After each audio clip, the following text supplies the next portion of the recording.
Welcome everyone to our channel. Today we are going to explore how to add a cover to a card on the Trello mobile app.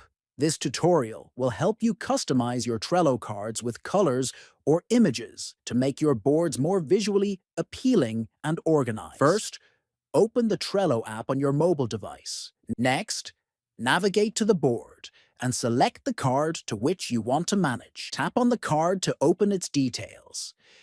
Then, look for the cover option inside the card menu and click on it. You will see choices to select a color cover or an image from the Trello gallery. After selecting the cover, this will instantly make your card stand out visually. Finally, exit the card view to see your updated card with the new cover displayed on your board. If you found this video helpful, please like, share, and subscribe to the channel for more useful tutorials. Thank you for watching, and stay tuned for more tips.